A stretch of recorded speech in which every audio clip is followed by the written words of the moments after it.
Hallelujah. Ekamene Nkosi Yesu. Ya andimanga ngoba kuzoshumayela umyeni wami. Hallelujah. Ayamiswanga ilonto. Miswanga ligazi. Dimiswe umoya. Hallelujah. Celiwe bangcwele ngesidlula bangceba mandime timbambele usenento ayithi qwi ekamene lenkosi Yesu. Ayinamthatho lento. Hallelujah.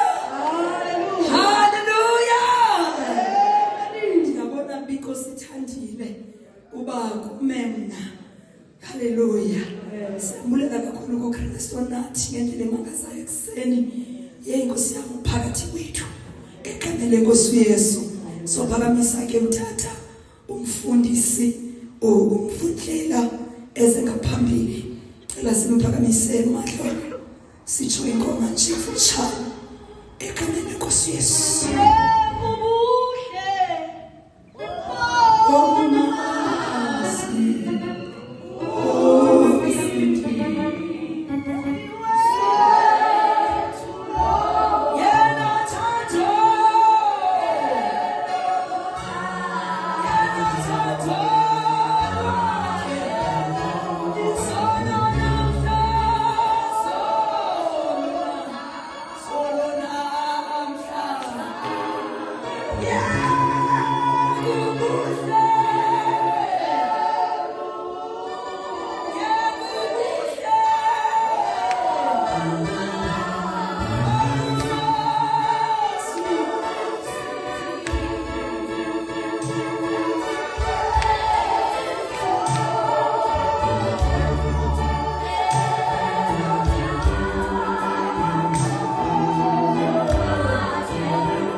Jesus, cela ke sivala amehlo. Siyabonga Thixo wethu ongcwele, unguJehova igama lakho. UnguThixo wethu singabantwana kuwe. Thixo wethu onamandla kude kwaba lapha moya ongcwele uhamba nathi. Siyabonga sibonga uthando lwakho. Thixo wethu onamandla ngegama lika Yesu Kristu elinamandla. Thixo kaIsaki, Thixo kaYakobi. Ekseni Emmanuel silapha moya ongcwele. Siyabonga ube nathi silapha Thixo wethu onamandla. Nkulunkulu wethu phakeme ekseni ke mongcwele siyabonga ngoba sowuphakathi kwethu. Izwi lakho linguwe linamandla, alibuyeli kuwe lingawenzanga umsebenzi. Ekseni ke mongcwele somele lona. Phinda ke Nkosi yami ukusinceda ngalo. Vula Nkosi ingqondo zethu ngezwi lakho linamandla. Amen. Hallelujah. Hallelujah.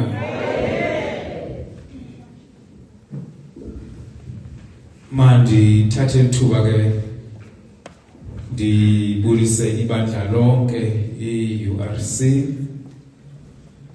Ndikhahlele ke kumama Bishop okhona phakathi kwethu nomama Chiphethu. Amen. Ekseni ke bangcwele seketshilo kumamvundlela kwi-visitors ndikuwabamvundlela ebathenjini. Amen. Ndithi ke kwinto zonke ke zokuzazisa ayikho igqithi yoba ndisisiwe.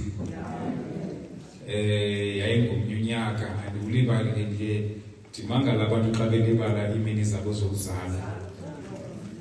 Nam ke ndazalwa. Ndithanda le nto ke ba ke ndazalwa enyameni ndizalelwa phaa eKhalankomo uqumbu. Ndazalwa kwamoya ndizalelwa phaa eKhalankomo. Amen. So ndasindiswa ke bathandekayo. Ukusukela ngoko ndasindiswa andizange ndimbone uThixo eyiphoxa inhliziyo imoya wami nenhliziyo yami nabo konke. Ndithi ke babe kuthiwa into yokusindiswa iyosulela. Kukho abantu engeke batofe ngale ndlela esasindiswa ngayo thina ngala minyaka yethu. Hlala nditsho ke le nto ngoba thina sasindiswa yangathi kufakwe izipringa bezinyaweni. Baye bathi babethu mamje bangabelusi. Ndiqonda uba andikhalele ke ndibone nje uba umalusi uyafika thini. Zange ndinendoluse kwamje. Kuthiwe uphi na nontombi uphi na ndoda. Ndiyikhalela nami le nto. Amen. Ngoba ndasindiswa ndavele ndayinhlupho. Ukufika kwevangeli yafika yaqala ekhaya ndavele kwabhidana inkomo itye ekhaya nabe ndizalwa nabo. Ngoba ndisindiswa ke mna ke nabazali abangakholwayo. Ndafika nento engumqaqwe ekhaya engazange hayi zajika izinto. So insindiso ke bazalwane ndiyazi kanjalo. Bendibangqinela ngapha eSomerset ndibabonisa nje ukuthi ndisindiswe uThixo wandithatha phi ekusindisweni. Ndibe nento ethi bambalwa ababengakhuphuka apho ndonyuka khona emva kokuba ndisindisiwe. Ayithethe ixaba endayonyuka. Ndithi naxa sendicinga inhliziyo yami imane ibabuhlungu. Ndithi inoba kanti Thixo kwakutheni. Jesus. Amen. Kodwa uThixo uyamgcina umuntu wakhe. Hayi ndiyavuselela nje bazalwane kamnandi ke ndishumayela mamongameli undibeke ke usuku olumnandi apha abantu sebehluthi. Ke andifuni ukuzotyekezisa abantu ngento ende nento eninzi. Amen. Ngoba ndiyamvela into ongekaguquki. Jesus. Ukusuka ngolwesine ukuzoma namhlanje. Hallelujah. Amen. So namhlanje nje lula nje uvukile. Amen. Nali ingcwaba li-empty. Jesus. Siyabona bazalwane. So ke namhlanje sizocelebrate nje ba uvukile wena nhloko yabakholwayo. Jesus. Savuka nathi. Ngoko thina sikholwayo. Uvukile ke bazalwane. Sibhiyozela ke lonto namhlanje. Amen. Ndithanda ke bazalwane nje into yami namhlanje ingidanga injalo kodwa ke ngithanda siyinake. Amen. Kukhona abantu ngicela ukudluleke le. Sizebake baba. Udlule lapho. Ngicela siphayana ke bazalwane. Singabaphambukeli. Amen. Sintoni bandla? Inkosi yami. Uba ngabe sibambe lonto. Ndizocacisa ke bazalwane ngomphambukeli. Dibese ngihlala phansi. Abantu abaphuma apha namhlanje xa bethatha imoto bephinda ihlabathini uhamba unento ethi andingowa lapha. Singabaphambukeli. Ngesi kuthiwa pha we are the foreigners in this world. Jesus. Save abazalwane. Singabaphambukeli. Ayikho into exabanisa abantu abasindisiweyo noThixo. Ngokungazazi ukuthi apha emhlabeni andingowa lapha. Ayikho into edrag izinto zabantu emhlabeni. Athi uThixo xa ijonga abantu bakhe ejonga umhlaba afika abantu bakhe beziphethisa okwehlabathi. Bengachilekelwa ukuthi kanene emhlabeni andingowa lapha. Ilula nje bazalwane lethu. Amen. We are the foreigners. Into ni foreigner. A foreigner is a person who comes from different country. Is a non-citizen. Amen. A foreigner ngumuntu osuka kwelinye ilizwe. Andifuna ukwabiza ke lamagama esibabiza ngawo. Andikho kulonto. Kodwa bezo abanye bazele ngemisebenzi andithi bezele ngezinto not izinto ke zesizaziba zasethetha nje ngumuntu nje mina ndisuke ndifumane isithuba somsebenzi ndisuke ndiwele ndizile eEurope andithi uma ndifika pha bazalwane ndingumphambukeli. I am a foreigner. Kukhona izinto ekufuneka ndibe nazo kwelo lizwe. Kukho ingxaki eyenzwa nguYesu kubafundi bakhe esizoyiva eBhayibhelini. Thina ke sivele sathi silapha emhlabeni. Wavele kwafika uYesu ngelapho phakamisa isandla usithi ndiyamamkela uYesu abe inkosi nomsindisi. Xa ndizawuphuma ndiye eEngland kudingakala ndilungise ipassport anti bazalwane. Kufuneka ndilungise ivisa. Ipassport ke sayinikezwa nguYesu nevisa yethu eyenza ukuba siphume ehlabathini. Kuphakamisa isandla uthi ndiyamamkela uYesu abe inkosi nanto bazalwane nomsindisi. Automatically wawuthatha ivisa ethi ndiyaphuma ehlabathini. Ngoku ndingowaphi? Ndingoweli ilizwe. Kodwa ke ingxaki yile esizayifunda kwincwadi kaJona. Kukhona into endifuna siyiqaphele ke bazalwane. Ingozi into uthi ungengowelo lizwe ufune izinto zelo lizwe. Kukhona umfanekiso ozovela pha ebhodini endifuna sike siujonge ngenye indlela. Amen. Yile ngxaki yabantu iveseke tathu. Phayana bazalwane kuyatsha. Kuyathini bandla? Ndicinga ke nalapha ezifoni nabantu ke ezindabeni into ibisenzeka le kweziveki ziphelileyo andithi siyayibona bazalwane. Emonti eEast London imonti yatsha. Into le efike yayingxaki pha kwaShimoto more than 12 yemoto ezitshileyo nemfazwe beyenzeka. Andithi siyazi bazalwane. Ingxaki liphi?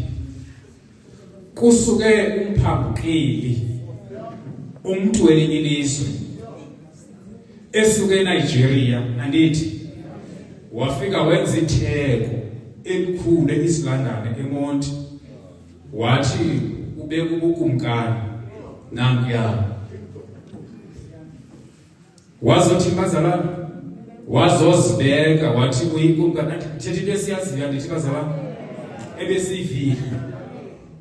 Yintoni levuse umnyele ebantwini baseMonti kwasuka nabanye besuka ngapha koKZN bawela kwathiwa ngeke ngelizwe lethu.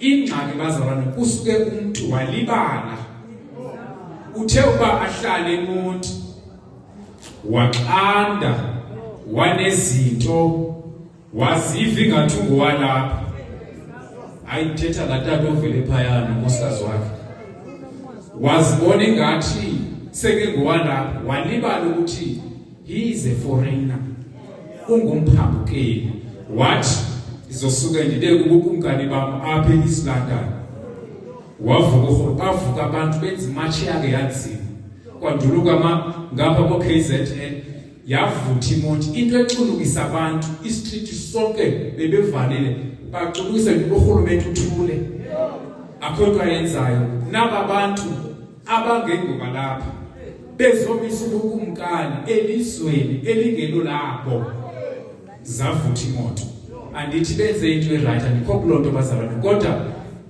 ithi into endiyivezayo kwibandla uba abazalwane bangake bathatha i-character yalatata nabangu-Ibu noba ngubani uthi ngexesha usehlabathini usuke wena uhlala uthi zafa uthi mna ndosuke nje ndokhe ndimise ibhotwe lam apha emhlabeni uzawuvutha umlilo ndithe xa ndiqala into exabanisa abantu noThixo yileya into edala kuvuthe eza moto abantu bathi soze kube kwinkosi emhlabeni kabantu wavuka ukhokta wavuka urhulumente kusukume esinye isithethi saseNigeria ndike ndasibona pha sixolisa uthi xa ithetha kwayena lo tata thina simazi eNigeria sinobudlelwane obuhle thina neSouth Africa lo mntu asimazi andisoze ibe khona loo nto athi umntu engwelinye ilizwe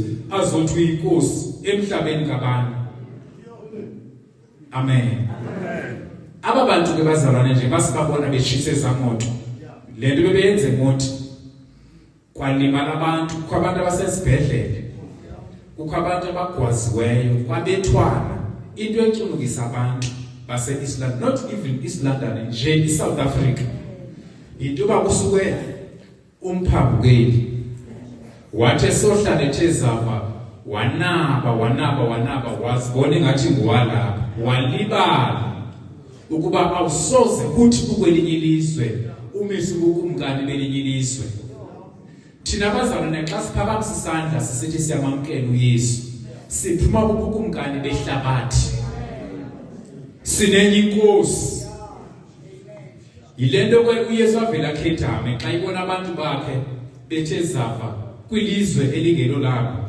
yile nto uThixo avela khethame xa ibona wena mzalwane umisa ubukumkani usubscribe kwizinto zehlabathi siqale sivutha imoto and abanye mambishop uThixo uyabaqhwaba into laqhwabela uThixo ingoba usibize ngoba unguYesu unoYesu usindisiwe usothi usindisiwe ke nabantu beAmahedeni bayayazi ukuba lo mzalwane uphumile ezintweni zethu uphumile ehlabathini ingakumbi ke kweli department endilithandayo labatsha kodwa bawusho kancama bangako ndaphuma mna ehlabathini ngowani ziyavalwa ingcango kuyanqulwa ngoku ndikweli lizwe laseSouth batsho abalamasu bavala ingcango benza into zabo hayi sihlale ke tena ezimotweni siphole ngoba kusalayo ndifuna ukuthenga ngoba sathi hayi uzobalinda ke tana ulinda abantu benza into elizwe labo ngoba bangoba lapha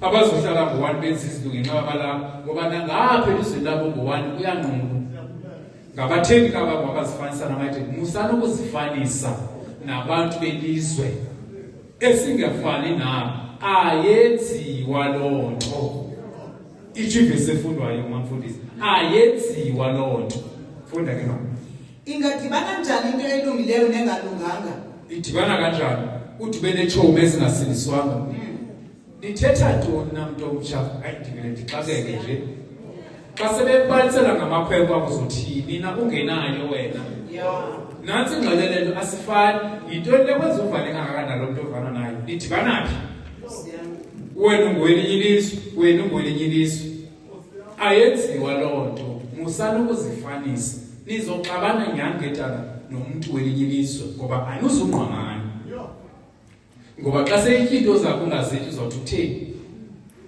ngoba ngenye imini uzokukhupha kusezindaweni zakhe afika kodwa izinto zelizwe lakhe uzokwazi ukuzitya lezinto apha xa seyikoda izinto zakhe inhlanzi ezithile ezingafunwayo nguThixo uzothini uzomana uthi haya ndiyityile bekutheni uzungakhangela umweni fundeka kungahlala njani ukukhanya ndawonye nobumnyama unabudlelane buni uKristu nomtyholi linabudlelane buni ikholwa nomuntu ongakholwayo iyo ayike nakumbuzo omkhulu avele yanqale linabudlelane buni ikholwa nomuntu onjani bazalwane nomuntu ongakholwayo yintoni ke ngokule ngoba ithethe ukuthi le ngabantu ababini aba lo ngowasehlabathini lo ngowasezulwini yintoni ke ngokule lidibanisayo kangaka ewe singathi ngenzo zezomsebenzi sidlule emsebenzini yintoni ke ngokule ngaka phakathi kwethu ngoba wena ngowasezulwini andithi kodwa ngapha emhlabeni ushintshwe nje i-citizenship yakho andithi lo uthi kumbuzo omkhulu linabudlelane buni ikholwa nomuntu ongakholwayo yintoni engaka kwenbenefitayo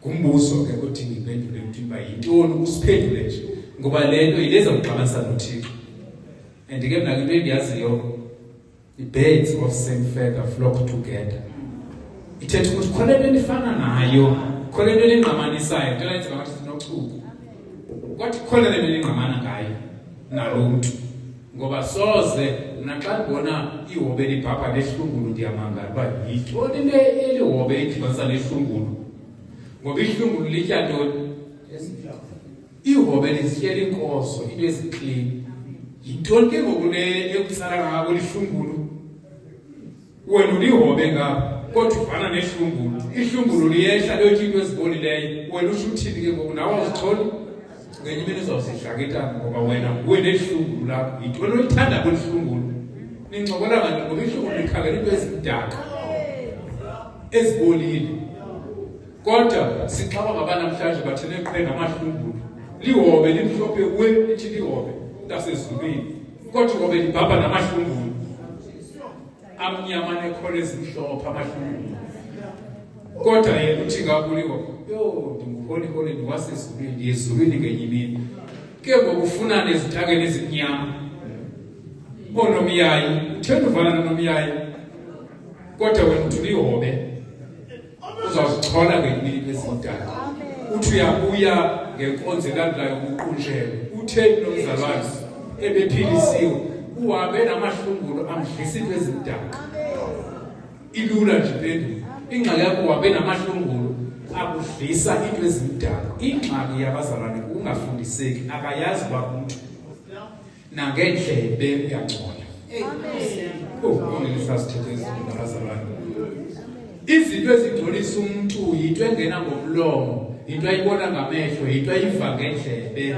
ngexesha uhamba namahlungulu ungafuni ukuphuma azawuncokola into zawo zokuhlungulu ezimdaka umamele ezo nto ziyangena ngendlebe zingena engqondweni ziyehla zigcwala umzimba wakho izinto ezincokolwa ngamahlungulu udibana kanjani umuntu okholwayo nomuntu ongakholwayo ngexesha bethetha ngamadoda wabo ebalisa uba yeyi ndaze kwamnandi bendithakile ilanguage yelalisa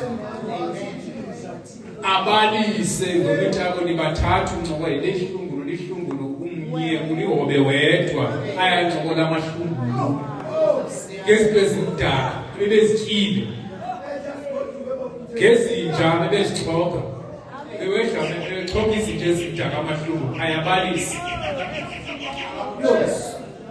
yaze yamnandi lanja bendixhoga etheni enungayo nelihlungulu lithi heyi nam ku-N2 ndiyifumene lingatyibanga inji litshayiswe yimoto ayancokola amahlungulu ngento ezimdaka bezityile kukho ihobe liphakathi kwabo ligcolisa iindlebe zalo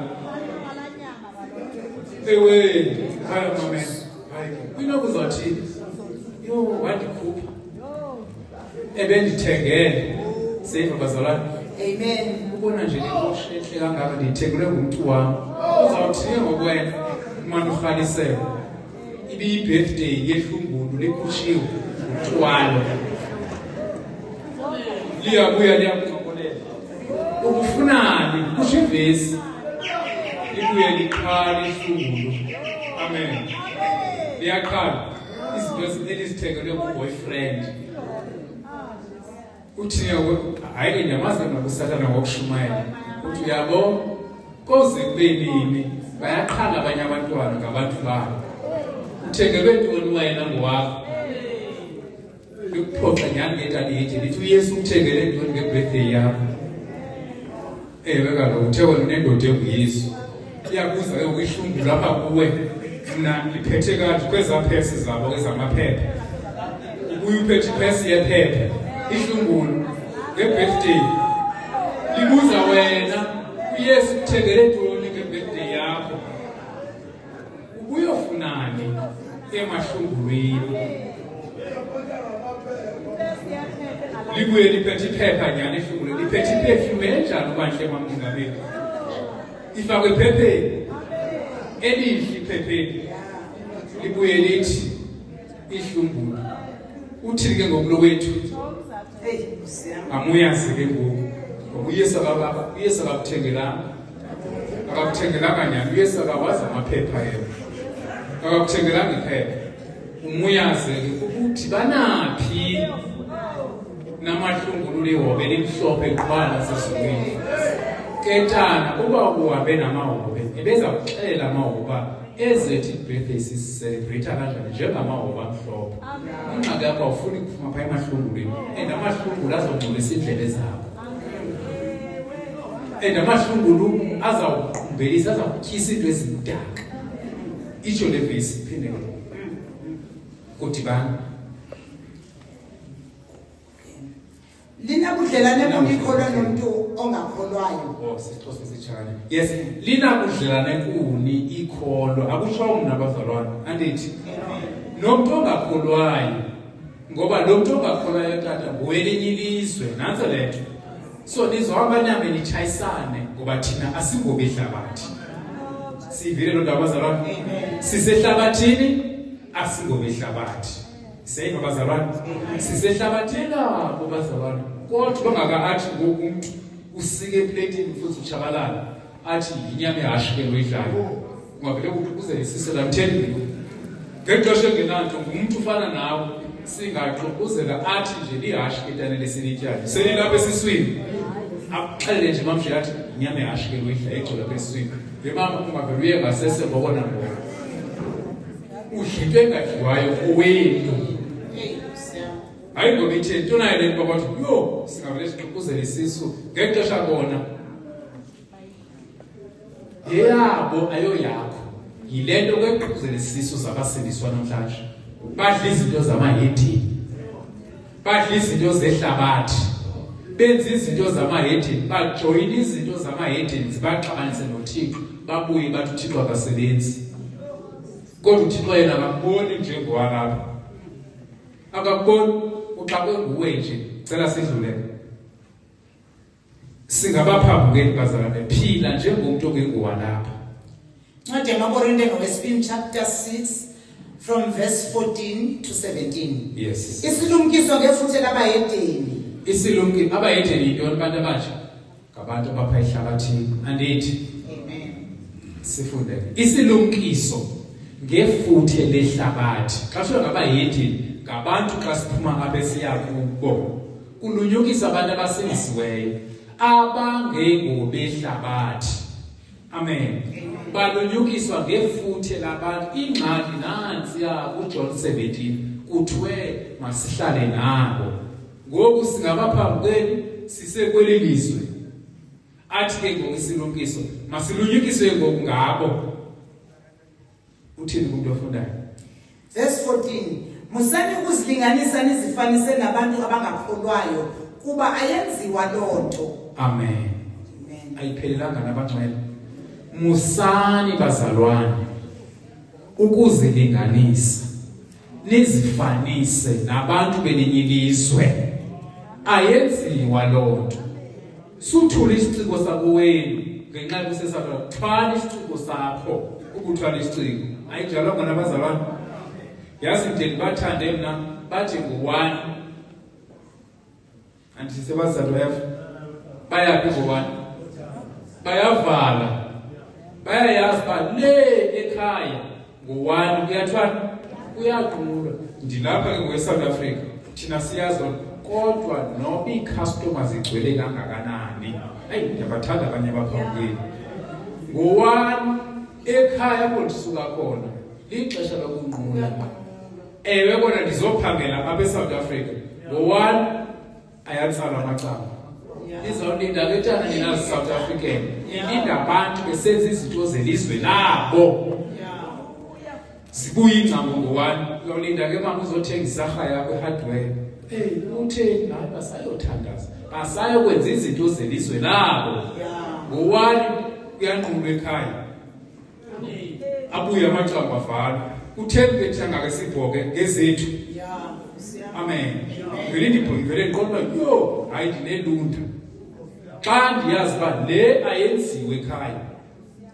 Bawutsho bancama bangako ndaphuma mna ehlabathini ngo-1 ziyavalwa ingcambu kuyanqulwa. Ngoku ndikweli lizwe laseSouth batsho abalamasu bavala ingcambu benza into zabo. Hayi sihlale ke tana ezimotweni siphole ngokusalayo ndifuna ukuthenga ngoba sathi hayi uzobalinda ke tana ulinda abantu benza into yelizwe labo ngoba bangoba la abazohlala ngo-1 benza izinto ngenxa yabalapha ngoba nangapha elizweni labo ngo-1 kuyanqulwa. Ngabathengi kababo abazifanisa namayithi musana ukuzifanisa nabantu belizwe esingafani nabo. Ayenziwa loo nto. Ijivesi efundwayo umfundisi ayenziwa loo nto. Funda ke mama. Ingadibana njani into elungileyo nengalunganga? Idibana kanjani? Udibene chobe ezingasindiswanga. Ndithetha ntoni na mntu omtsha? Hayi ndivele ndixakeke nje. Xa sebebalisela ngamakhwenkwe akuzothini na ungenayo wena. Nantsi ingxelelelo asifani. Yintoni le kwenza uvane kangakanani lo mntu ovana nayo? Nidibana phi? Wena ungowelinye ilizwe, wena ungowelinye ilizwe. Ayenziwa loo nto. Musana ukuzifanisa. Nizoxabana nyani ngetala nomuntu welinye ilizwe ngoba anuzungqamani. Ngoba xa seyinto zakho ungazithi uzawuthi utheni? Ngoba ngenye imini uzokukhupha kusezindaweni zakhe afika kodwa izinto zelizwe lakhe uzokwazi ukuzityala ezinto lapha. Xa seyikoda izinto zakhe inhlanzi ezithile ezingafunwayo nguThixo uzothini? Uzomana uthi hayi andiyityile bekutheni uzongakhangela umweni. Fundeka. Kungahlala njani ukukhanya ndawonye nobumnyama? Unabudlelane buni uKristu nomtyholi? Linabudlelane buni ikholwa nomuntu ongakholwayo? Iyo ake nakumbuzo omkhulu avele yanqale. Linabudlelane buni ikholwa nomuntu onjani bazalwane? Nomuntu ongakholwayo. Yintoni ke ngokule ngoba ithethe ukuthi ngabantu ababini aba. Lo ngowasehlabathini, lo ngowasezulwini. Yintoni ke ngokule lidibanisayo kangaka? Ewe singadinyaniswa zezomsebenzi. Sidlule emsebenzini. Yintoni ke ngokule ngaka phakathi kwethu ngoba wena ungwasezulwini andithi kodwa ulapha emhlabeni. Ushintshwe nje i-citizenship yakho andithi. Lo uthi kumbuzo omkhulu linabudlelane buni ikholwa nomuntu ongakholwayo? Yintoni lengaka oyibhenefithayo? Kumbuzo ke kodinga iphendule ukuthi uba yintoni usiphendule nje ngoba lento ileza ukuxabanisa noThixo. And ke mna into endiyaziyo the-birds of same feather flock together. Ithetha ukuthi khona into endifana nayo, khona into endingqamanisayo, into eyenza ngathi sinochuku. Kwathi khona le nto endingqamana ngayo nalo mntu ngoba soze mna xa ndibona ihobe libhabha lehlungulu ndiyamangala uba yintoni le elihobe idibanisa lehlungulu ngoba ihlungulu litya ntoni? Ihobe lizityela inkozo, into eziklini. Yintoni ke ngoku le ekutsala ngabo lihlungulu? Wena ulihobe ngapha kodwa ufana nehlungulu. Ihlungulu liyehla liyotya into ezibolileyo. Wena usho uthini ke ngoku nawe awuzitholi? Ngenye imini uzawuzidla ke tana ngoba wena nguwe nehlungulu lakho. Yintoni olithanda kwelihlungulu? Nincokola kanti ngoba ihlungulu likhangela into ezimdaka ezibolile. Kodwa sixaba ngaba namhlanje bathele qhe ngamahlungulu. Lihobe limhlophe kuwe lithi lihobe lasezulwini. Kodwa ngoba libhabha namahlungulu. amnyama nekhona ezimhlophe amahlungu. Kodwa yena uthi ngakuliwa, yo ndinguholy ndiwasezulwini, ndiyezulwini ngenye imini. Ke ngokufuna nezitakeni ezimnyama. Onomyayi, uthanda uvala nonomyayi. Kodwa wena uthi ulihobe. Uzawuzichola ngenye imini ezimdaka. Uthi uyabuya ngenkonzo elandelayo kuqunjelwe. Utheni nomzalwane ebephilisiwe. Uhambe namahlungulo amdlisa into ezimdaka. Ilula nje phendulo. Ingxaki yakho uhambe namahlungulo akudlisa into ezimdaka. Ingxaki yabazalwane ungafundiseki, akayazi uba umuntu nangendlebe uyangcola. Ngisasithethe izinto nabazalwane. Izinto ezingcolisa umuntu yinto engena ngomlomo, yinto ayibona ngamehlo, yinto ayiva ngendlebe. Ngexesha uhamba namahlungulu ungafuni ukuphuma, azawuncokola into zawo zokuhlungulu ezimdaka. Umamele lezo nto ziyangena ngendlebe, zingena engqondweni, ziyehla zigcwala umzimba wakho. Izinto ezincokolwa ngamahlungulu. Udibana kanjani umuntu okholwayo nomuntu ongakholwayo? Ngexesha bethetha ngamadoda wabo ebalisa uba yeyi ndaze kwamnandi bendithakile. Ilanguage yalibona sisuka ngaphaya sibanintsi, sisuka noba kusengane noba kusento. Athi xa ifika bathi esixakwe nguwethu. Uthi uyafika entabeni ntakatshabalala. Uluke nomuntu wangapha eMozambique. Ulukile. Ikhona into enjalo. Nalo iChina nalo lingene phakathi kwethu. Bothuka abantu babo, hayi kuthiwa ulukile. Ujoyina amasiko ase-South Africa. Ngumhlolo ungazibone ukuthi xa ufika entabeni. Uba kwathi uyafika, hayi kukhona nowangapha eMoslem. Hayi naye ulukile ubajoyinile. Sozibabona, bayayazi wabo amasiko kwaluka. Kodwa bethu ensindisweni, uvulufike boluke nabo. Ayisenthetha nje bejoyina into zamahedi. Ndinenzela umzekelo olula bazalwana andithi wake walibona iChina entabeni liyokoluka liyokwenza amasiko wethu. Sihlala nabo apha bayazazi indlela zabo zokwaluka zamazwe wabo. Apha bayazazi abazokwenza ntoni. Ezomaluko nantoni. Yo ingathi ndiyabona ubona my friend ezilile. Unxakatho exwayile ikheshemiya yakhe. Uthe hayi ndizilile. Kuyazilwa eSouth Africa abazenze izinto. Abangoba lapha bayazazi. Bayawazi amasiko abo. Tipujele indoda. Nami ndinomeza wami phaya. Ndingothuba xa ndivumeza sithi wenza imbeleko. Yo mama umvuthela kosiphathela ibhokhwe. Umntanami ndimenzele imbeleko. Ngowaphi ndinomeza wami welalizwe. Uyayazi indlela enza ngayo kwelalizwe. Ndingothuka xa ngathi umeza wenza imbeleko eSouth Africa. Yo ndifuna ukolukisa umntanami. Abazenze izinto bazalwane abangoba lapha. Ayilulanga nale nto bazalwane. Ke ngokuthi nakutheni sifana namahedi. Yathi insindiso abantu abasiswe bengazazi uba nawo ngenxa yelalizwe asingabo abehlabathi. Ayisho le verse nabazalwane njengokuba nami ndingungu wehlabathi nabo abazawusindiswa abangabo abehlabathi. Amen.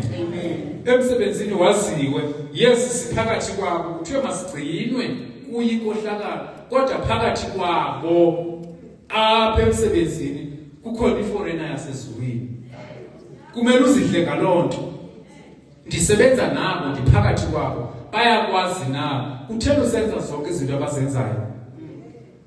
Mina bayayazi ngisho nemibutho ethile kubizwa imibutho kuthiwe masikhube uyimamele ihambe yoba necase kuzawuthi xa unomsebenzi kaloku sikuthi nawuthi hayi uyimamele uthi hayi ngathanda ngeke ngoba bokuyenza wabe ngokuthi unomgidi unento yakhe kufuneka ukuqolise ngomoya omhle uthi hayi bantu abakwethu kaloku mina ndazini ndingu-my friend apha ngale ayisethela ngithemi yakabelizweni yaqona ngoku ngapha ekhaya asiyenzi ke ngokuthina le nto asiyikile kwelalizwe lam ewe ndilapha bona ayinjalo bazalwane kodwa ndatshintsha i-citizenship ndikwazi ezulwini kodwa ndigcinwe phi apha emhlabeni ngokwezwi likaThixo soze uxabane noThixo ubungakuyifakela into apha engqondweni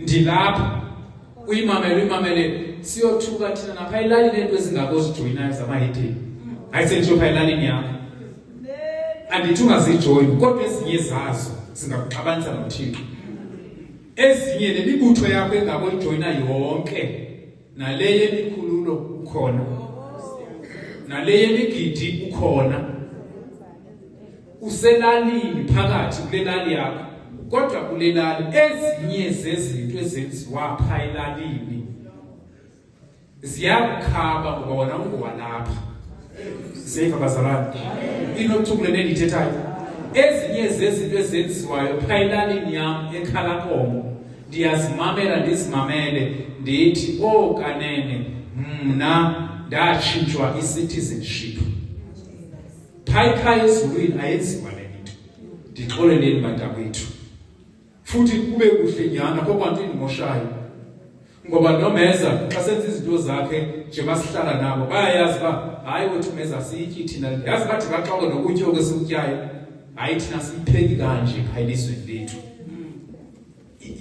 ingandiluma lento ityayo asityi kanje thina umfino siwenza kanje asuka umntu athi mna ndike ndingene kwenye ivekile andithanda ukuzibiza ngezindawo ufike betya ngemicimbi into zabo bezithi uba bathi intona letyiwa utya into yabo wabo uhlushwa yini abazutya ngqusho akabawazi lo mntu ongqusho abamba into zakhe ngemicimbi athi yazi umjongo ukuthi into endiyithanda kwabantu abathi ngenxa belapha bafike batye imifino yethu njengathi basindiswa ukhangela into zakhe zakowabo athathe imicinga yakhe ahlabe into zakhe azithi andike kuyitye nyani wena njengoba naye athi ngeke nditye mngqusho mna kodwa banamhlanje batye imingqusho namahedeni uthena udla izinto zelinye ilizwe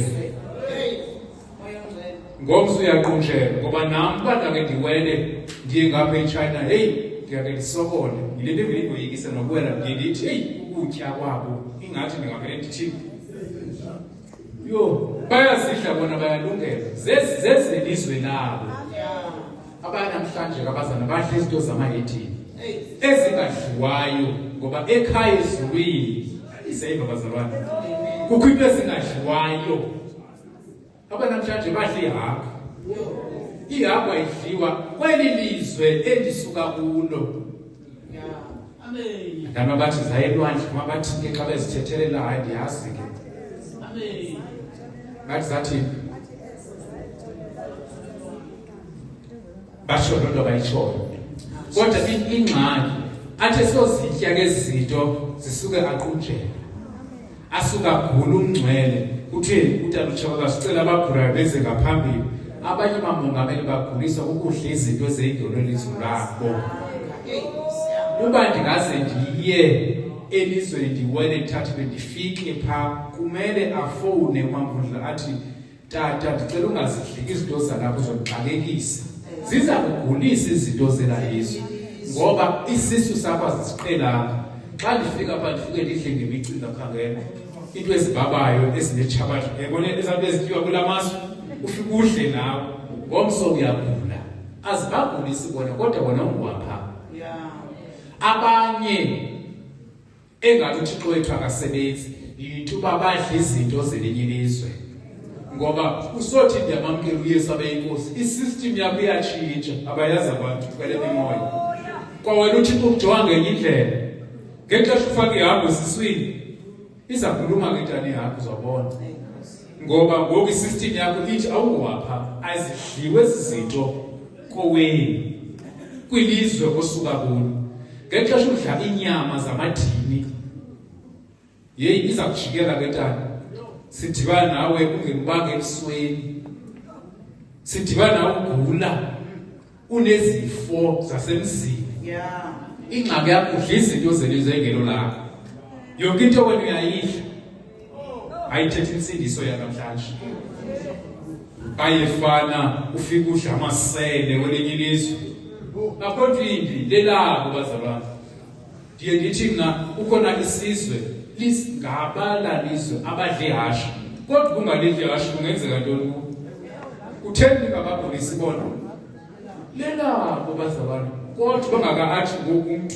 usike eplatini futhi uchabalala athi inyama ehashe ke loyidlayo uphethwe amakhawa apha kufahlele ngalandlela kufahlelwa ngayo kwaphi bazalwane kwaZulu nanti efika ixayiso uThixo mabishop yiza kumkani wethu xa kehla umoya ongcwele aba kwathi hayi man sesiphe sisizwe sedibizayo lolu phohlanga londibiza angafike eme ukumkani athi hayi khona ingandisendaweni aba bantu banaye umhlekazi umisizulu kutheni bengabizi yena ndibizwa ngabantu abarongo kodwa babiza mna yehla Yesu athi xa efika umoya ongcwele lolu phohlanga ndibizwa ngamahedi ntona athi yehla Yesu ngabantu behlabathi yilento ke komakhahla ivilo entsindiso yaphela kuphela izimangaliso hayi ngoba uThixo akekho tonayo uYesu umangaliswa ngabantu abambizayo uThixo uready kwehla tonayo uthi tata xa seyisehla abakwathi hayi bonke ababantu ndixakwe ngabantu abandibizayo lolu phohlanga ngaba pha abantu abandibizayo mna ndiyabaza bam uyazazi umuntu usezakhe ndiyabaza abantu bam mna ndiyabaza abantu abanxiba insimba abantu utsho kumkani babatheni ndiyabaza bam abantu andithi uyayazi indlela abanxiba ngayo ngoku ndibizwa ngabanye abantu abanxibe kwabona izikhumba avele uthuka kumkani athi hayi andiyazi lento angasabeli kukho abantu uThixo angasabeli kutheni engasabeli uThixo uxakwe nguwe ile ndlela oyiyo ngoba unenxa yakho ufana nehlabathi awuphumanga ehlabathini cela siye kwi-scriptures babiza ikumkani endaweni eRoma cela ke sifunde sesiyafunda nje ke ngithethele ngaphandle ke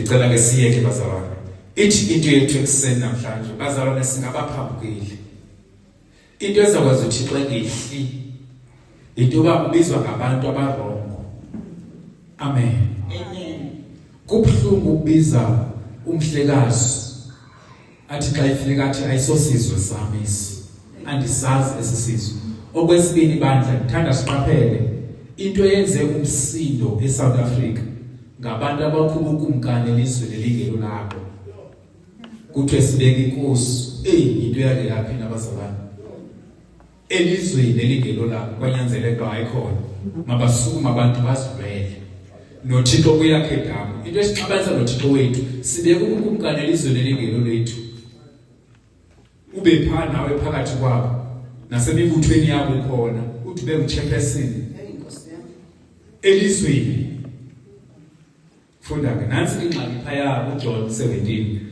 umuntu onifundela yona John 17 verse number 15 uYesu uthandazela abafundi bakhe anditsho ukuba ubesuse ehlabathini koko ndicela ukuba ubakhusele kongendawo uthi umthandazo kaYesu sibambe baza ndithetha iqala we are the foreigners andithi kodwa umahluko wethu thina wayibamba lento ukuthi akushabala uthi sitshintshwe i-citizenship asithathanga ke-aeroplane okanye sawela andithi ngoku silapha uthi uYesu yena andithandazeli xa izohamba ukuba ubathi bazalwane ubasuse hayi asisuswanga yile ngxaki esikuyo sivele sathi ngoku silapha eSouth Africa sihleli laba bantu andithi bazalwane wathi uYesu masitshintshwe nje identity sitshintshwe citizenship silapha emhlabeni singazi kona kodwa uThixo xa ethanda wayizothi umuntu osizwe makayobeka kwesahliqithi uthi masihlala phakathi kwakho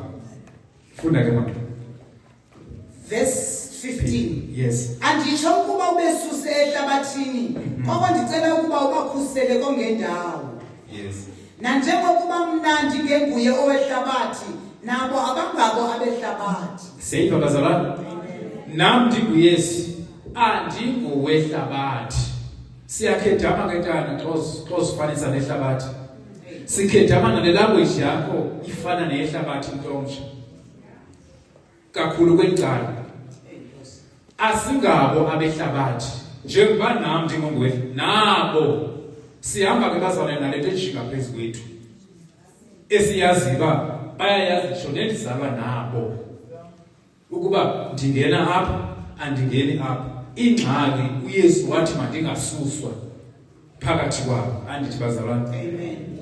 bathi abanye kwenye icawe utheni ke xa usithi awusubscribe ezinyanyeni utheni usibiza ngomvundlela hayi khona ke icawe engazoyibiza utheni ke ngokungumvundlela kodwa uthi hayi ndisehlabathini ndizalwa ngumvundlela xa ndithi ngumvundlela ndikunikeza unombo wami andizalwa kaZulu andingoyisa lisuke kuMaria ndizalwa ngumvundlela kodwa ndizalwa ngumvundlela nje ndachitshwa i-citizenship ngokwamkela uYesu xa ndithi ngumvundlela ithetha ukuthi lona ndiphuma apha emhlabeni kodwa iBhayibhile ithi andithandazeli uba suse komvundlela ebathenjini kodwa Thixo bagcine phakathi kwabo abangabo abehlabathi njengokuba nami njengengwehlabathi ndaphuma kubo vele xa sithi ndikumvundlela ndizalwa nguye nyani noba ungatsala idili izafika ukuxelela uba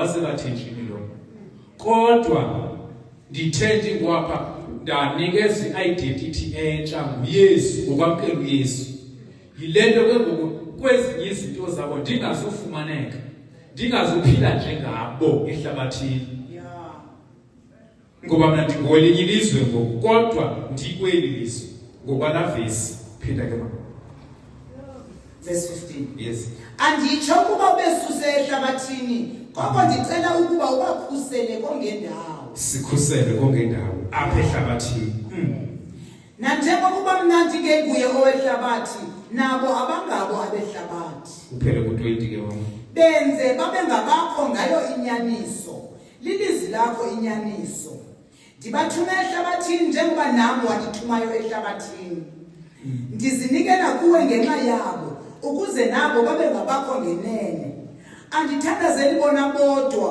kodwa ndithandazela nabo baya kundivuma ngenxa yelizwi abaniva ngabo ndifuna ke singapheli phakula lothi hayi wayithetha nabafundi bakandithi uthi lo mthandazo siyabona uyegqitha uza nako andithandazeli aba ke nabo abawuguquka ngenxa yabo bazi kuthethwa ngathi ke ngoku baze bayazi 2026 ukuba abangobehlabathi yintoni ke leyafika entsindisweni basinde kanjani abantu abasindiswayo namhlanje ngoba uthi lo mthandazo ewe ndithetha nabafundi babembona ubuso nobuso kodwa uyegqitha lo mthandazo unalanto ekuthiwa yi-relay andithi uyapasa nabo abazawusindiswa ngenxa yabo kuzofika nakulethu nje baze bayazi nakule igeneration akusingabo abehlabathi insindiso yalahleka kuloo ndawo ngoba bavele bathi hayi ukuze sibazuse masifane nabo amen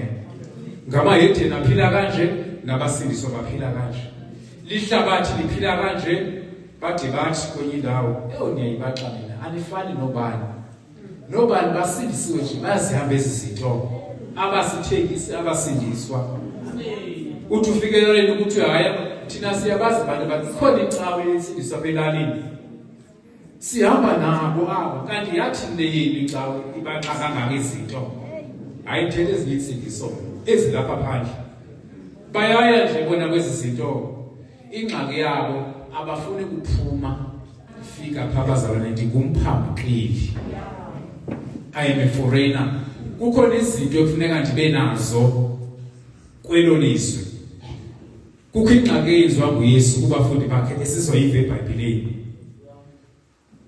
thina ke sivele sathi silapha emhlabeni wavele kwafika uYesu ngelapho phakamisa isandla usithi ndiyamamkela uYesu abe inkosi nomsindisi xa ndizawuphuma ndiye eEngland kudingakala ndilungise ipassport anti bazalwane kufuna ndilungise ivisa ipassport ke sayinikezwa nguYesu nevisa yethu eyenza ukuba siphume ehlabathini kuphakamisa isandla uthi ndiyamamkela uYesu abe inkosi nantoni bazalwane nomsindisi automatically wawuthatha ivisa ethi ndiyaphuma ehlabathini ngoku ndingowaphi ndingowelinye ilizwe kodwa ke ingxaki yile esizayifunda kwincwadi kaJona kukhona into efuna siyiqaphele ke bazalwane ingozi into uthi ungengowelo lizwe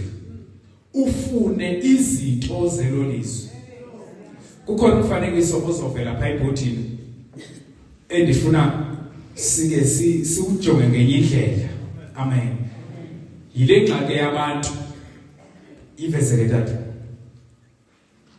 phayana bazalwane kuyatsha kuyathini bandla ndicinga ke nalapha ezifoni nabantu ke ezindabeni into ibisenzeka le kweziveki ziphelileyo andithi siyayibona bazalwane eMonti eEast London imonti yatsha into le efike yayingxaki pha kwatsha imoto more than 12 yemoto ezishileyo nemfazwe beyenzeka andithi siyazi bazalwane ingxaki liphi kusuke umphambukeli umuntu welinye ilizwe esuke eNigeria andithi wafika wenza itheko elikhulu eEast London eMonti wathi ubeka ubukumkani nankuya wazothi bazalwane wazozibeka wathi uyikumkani thetha into esiyaziyo ndithi bazalwane ebesiyivile yintoni levuse umnyele ebantwini baseMonti kwasuka nabanye besuka ngapha koKZN bawela kwathiwa ngeke ngelizwe lethu ingxaki bazalwane kusuke umuntu walibala uthe uba ahlale eMonti waxanda wanezinto waziva ingathi ungowalapha ayithetha katata ovele phayana nkosikazi wakhe wazibona ingathi seke ngowalapha walibala ukuthi he is a foreigner ungumphambukeli wathi izosuke ndibeke ubukumkani bam apha eEast London bavuka abantu benza imatshi yake yanzima kwanduluka ngapha koKZN yavutha imonti into ecunukisa abantu istreet sonke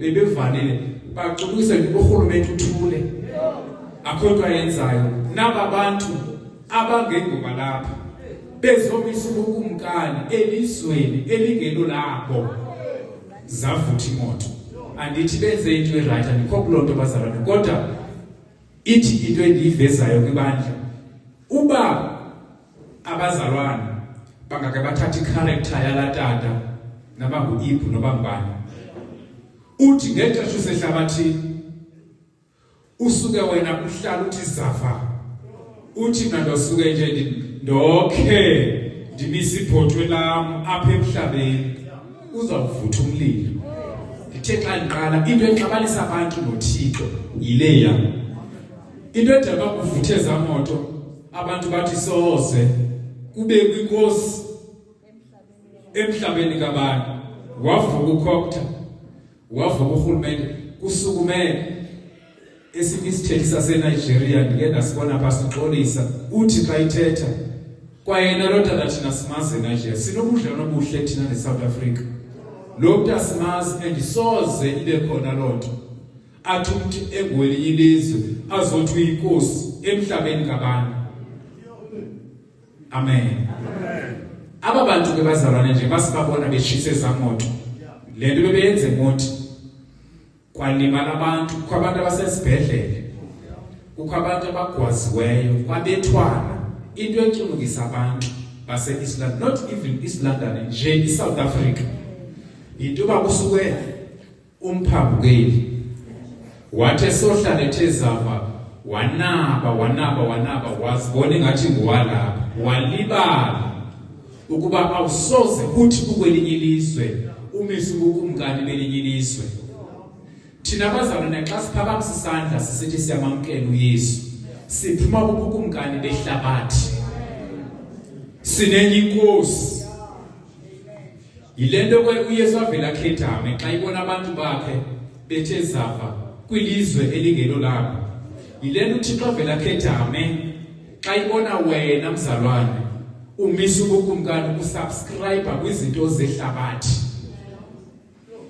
siqale zivutha imoto and abanye mambishop uThixo uyabaqhwaba into laqhwabela uThixo ingoba usibize ngoba unguYesu unoYesu usindisiwe usothi usindisiwe ke nabantu beAmahedeni bayayazi ukuba lo mzalwane uphumile ezintweni zethu uphumile ehlabathini ingakumbi ke kweli department endilithandayo labatsha kodwa athe siwa ngenye imini bambone sezintweni zabo baqale bavuka umnyelo uba hayibo nawe lapha phakathi kwethu senza izinto zethu thina ngoku nalo othi ngoba xa uthi ndisindisiwe bazalwane uphumile awungowalapha uthi umahluko wethu asiphumi tata sithathe sisiwe njengalatata osuke wacross border from Nigeria to South Africa thina ngoku silapha kuvele kuguqulwe i-citizenship ayiwayibeka kakuhle amen ngexesha lapho ushintsha i-identity yakho ingabe sathi South African ithi wena ngwazi ezulwini ube ungowalapha yiyo loo nto xa benza izinto zabo bathenjini kuthiwe ningamfoneli umvundlela amen ndilapha kodwa ndingowalapha bayayazi ndiye ndibathande abaphambi kweli uthi xa ufika kwezivekile ufike kwabanye bazigunxe andithi benxiba into zabo abanye banxiba ilokhwe zabo andithi uthe benxiba izilokhwe zabo uthe bezembathisa kodwa balapha bathi sise South Africa kodwa soze ndinxibe njengama South African amen ngoba ndingowalapha bazinxibela ilokhwe zabo siyababona nakwi hardwares andithi bazalwane omama bakhona banxiba ngendlela abanye bathi baveza amehlo wabo abathi yekuthwala iqhiya apha abantu balapha bazigunqu bavela amehlo sizokoyikisa abantu base South Africa asiyazi thina lento bathi okusalayo silapha kodwa singoba lapha Jesus thwalani iqhiya zenu thina sizovala sivele ngamehlo ngoba lento iyasekhaya ewe sizosebenza apha sibekwe okomzuzwana okusalayo ngeimini ndizawugoduka ayithi xa ndise South Africa mandithule umgunqo wami ingxaki eyafika ensindisweni abantu bafundiswe kanjani abakhange baxelela uba umuntu osindisiweyo uyaphuma ehlabathini uphuma na 2 3 xa ifika ezantsi nokuphepha ukudyothwa lihlabathi wayithela uthini umbhali wayeyazi uba tata wakho sizophila ehlabathini singengoba ehlabathi and number 2 ehlabathini kukhona izidyobho so umuntu okholwayo serious ngensindiso uvula amehlo ayazi uba ndiyi-foreigner emhlabeni andingowalapha qha wathi uYesu masigcinwe apha emhlabeni sibambele bazalwane siphile nabo yile nto naxa ufika i-idea uzofika ndikumvundlela ngaba xa wetshoyo andithi yitshilo le nto andizumtshintsha ngoba nditshintshe i-citizenship kuphela andiphumanga ehlabathini ndizalwa nguye kodwa ndingwane ezulwini itsho i-citizenship yam ngokwamkela uYesu asingoba lapha kodwa bagcine kulo ihlabathi amen amen xa sigcine kwihlabathi ufunde la mavesi inkolo wedima nguThixo kukuphepha izidyobho zedle umsebenzi wethu njema umamele emsebenzini uthi hayi le ayoyanga futhi ungaxabani nabo hayi bantu abantu ngeke ndiyijoyinele ndingayijoyina le amen elalini ipresent into uyive ngoba iza kuxabanisa noThixo amen inkolo eyiyo kukuphepha zijonge izinto zifaka kuyo zehlabathi ndiyaphinda bazalwane sesichaphazeleka nathi nje ku-middle class mamongameli ndiyayiphinda le into babazalwana abazazi uba abangobalapha ngoba xa kufika aba bantu beprezente into zabo bezithethwa apha ziku-middle class abakulo Yesu bayangcotsha uyijonge uthi hayi vele mna ndingona le nto ayithethi nam amen ayoyam bajoyine kodwa le ayiyo abantu bazalwane ayo yami yazi xa sozazi ezinye izinto ke ndiyeke noba zide zivele mna ndake ndabizwa ngumphathi wam hayi ndithi bazalwane nive kakuhle mna kubantu bazalwane mna ebuza uba zithini into zakho into kwincoko zincokola nogqirha kwathini nanku ugqirha uyakwazi ungena ngale ndlela kulo gqirha inyanga nenyanga ukhupha kanje uzoseva lo gqirha uthi ndanento ethi vele mna ndingowalapha yazi bazalwane ndiphila kwenye kingdom urayithi wehlabathi andithi kukho izinto endisubscribe kuzo uthixo khona into endimenzela zona nenkolo yam ithi andinodekanga apho amen ngoba kukho into endiyikhupha endiyisa kuthixo nyanga nenyanga phaa kuthixo uthetha ngam ngabantu bazalwane ke ngoku sibaninive kakuhle le ezinye izinto zezabo zirayithi for bona abazalwane hayi it's not medical aid ndayisho ndithethe yona yenye indlela wayithetha yokuphila uba ungena kanje kogqirha ikuthi uthi soyimamela ndibona ayiyabo and ekugqibeleni kukho abeza kuhenga khona ngoba ihambe ibypass into ezithile uthi xa ijonge ekugqibeleni ihambe ibe nokungahlambuluki okuthile kupheshwa le uthi ingashiyeka kanje kufuneka kwento imami ngoba eyona nkolo ibalulekileyo kukuphepha izidyobo kukho abazalwana abathe hele ezintweni babhabhe kangaka ungene kanjani kule nto mzalwane lomshikashika khangaqonda uba awungowalapha aza kurhintyela amahedeni ngezinye izinto zabo wothuke sophakathi sohengekile ketana kuxakwa ubani wathina wehla kangaka emandleni wasifaka izinto zamahedeni amen wasifaka kwizinto uthi xa ijonge ekugqibeleni ayihlambulukanga maneno ayoyakho wenu silapha bazalwane asingobalapha eyona nkolo iyiyo kutsho izwi likaThixo ukuphepha izidyobo zehlabathi ithethe ukuthi sikweli hlabathi kodwa ehlabathi xa ungajonganga lingakudyoba ngenye imini ungaxabana noThixo ngoba ungumzalwane ongawavula amehlo kwizinto ngoba ingxaki thina siyiphile elizweni elingelo lethu izinto ezityiwayo nam khona ndandingayazi mamongameli uba kanti le nto inengulube phakathi yeva ukuphila elizweni elingelo lethu so ndizoyiva later uba hayi khona apha ifakini ithi mna le nto uyayibona uyancotsha uthi xa kodwa kuthiwe ufunaphi ithi kuyana uba ayinahakho andizange ndithi uba ayinahakho lihlaba yabo bazalwane kukuphepha izidyobo ngoba usoyidla le nto izafika ikuqumbelisa esiswini ngoba yingabo ndithi ungahlala nabesuthu whatever ndizaze lihlanga abatya amahashe usova ukuba ubengihafu ntakanqinazi sizawuququzela isisu ngoba le nto ayoyelizwe lakho awuyazi sitshintshe sakwisisu yingabo sinabazalwane abagula njalo badla izinto ezingeno lelizwe labo ngoba usothi ndiyamamkela uYesu ndithembazana yipassport yivisa etshintsha citizenship yakho aqala uThixo nesystem le yakho ithi usogqiba madoda ubungozi ugalele nangomoya oyingcwele kaThixo ikuvezele uba nyana ungowalapha kutshintshe nokuthetha ngoba xa kuthandaza inhlanga naxa kuthandaza owasezulwini uva nendlela athandaza ngayo nelwimi alithethayo ayingowalapha lo mntu uva nokuthandaza kwakhe akangowalapha ingako simangala abantu thina bethi bengabasezulwini kwabona kuphele 2 hours oko utsho ngolwimi lasemhlabeni kanti uyodala itshuni lasekhaya umini ungowaphi kanti wena mzalwane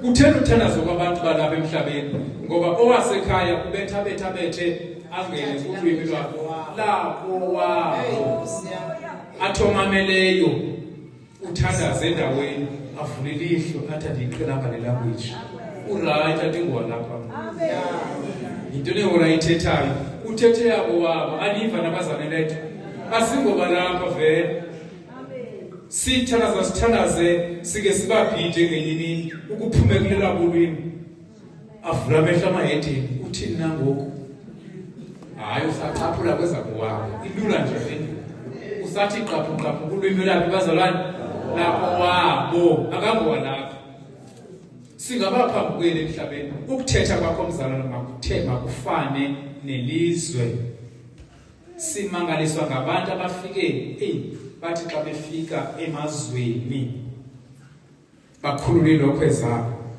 angothuka amaSomalia xa abangazi babona iSomalia dala lethu isiciko salo eSouth Africa idayini seSouth Africa ngothuka isiciko sam into ethiwa abazothuli dala ngoba lento eyabo wabo abafike bafane nathi beyiphinda into sibamba umzekelo right andithi bazalwane abafike bakhulule lokho ezabo bathi somfaka ukuba ibhrukwe banxiba lokho ezabo babe phakathi kwethu abangoba lapha amen bayalazi utheni bethina ke sifana nabo into leyafika ensindisweni bazalwane le yokuba masiblende nehlabathi ilento yenza ke insindiso namhlanje ngabe namandla ngoba kwashunyayelwa into ethi masilahle izinto zelizwe lethu sithathe izinto zehlabathi masilahle ukuthi namhla abantu bangapha bangaze tata bathi ngo1 asivali ingcango lento yasenzela umjojo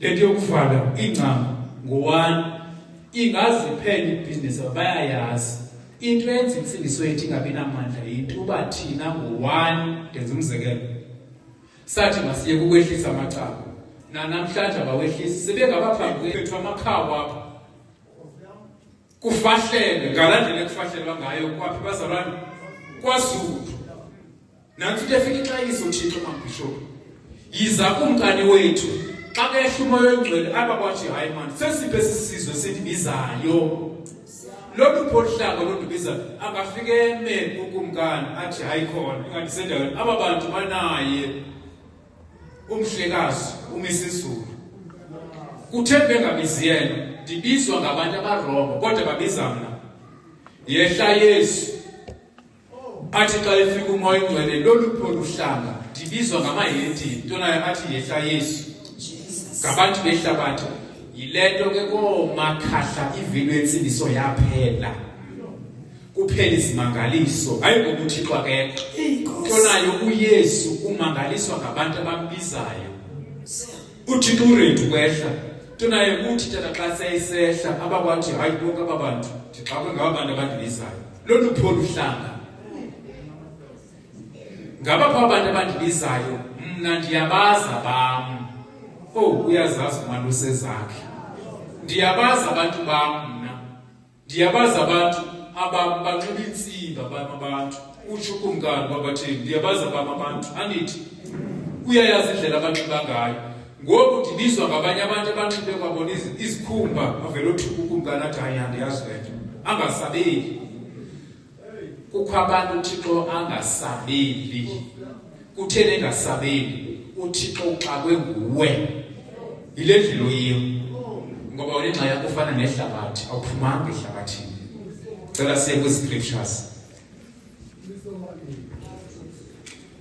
babiza ikumkani endaweni eRoma cela ke sifunde sesiyafunda nje ke ngithethele ngaphandle ke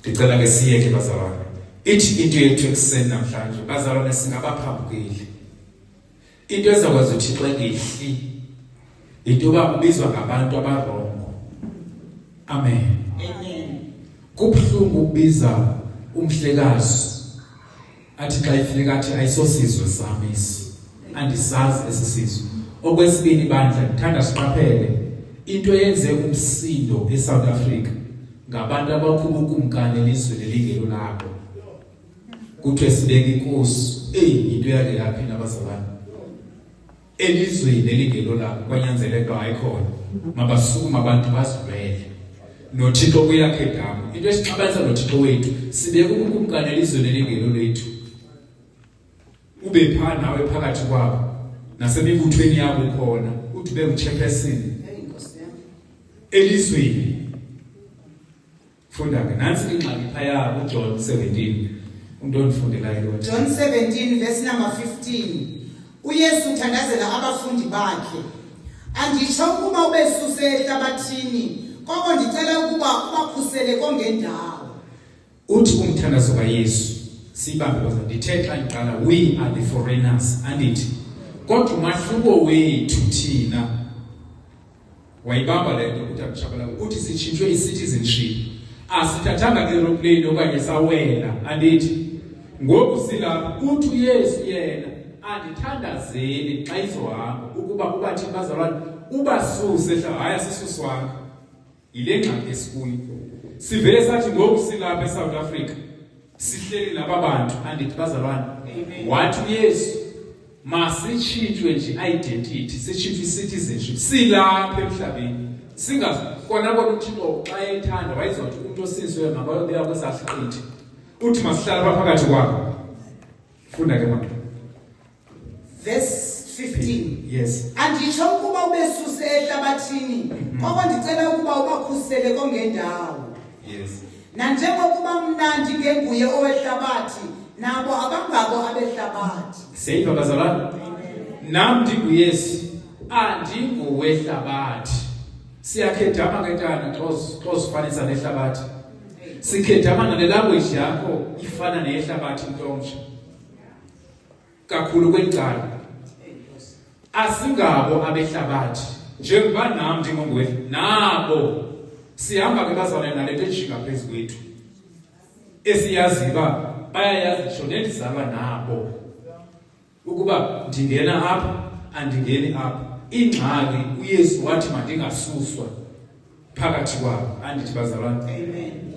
Bathi abanye kwenye icawe utheni ke xa usithi awusubscribe ezinyanyeni utheni usibiza ngomvundlela. Hayi khona ke icawe engazoyibiza. Utheni ke ngokungumvundlela kodwa uthi hayi ndisehlabathini ndizalwa ngumvundlela.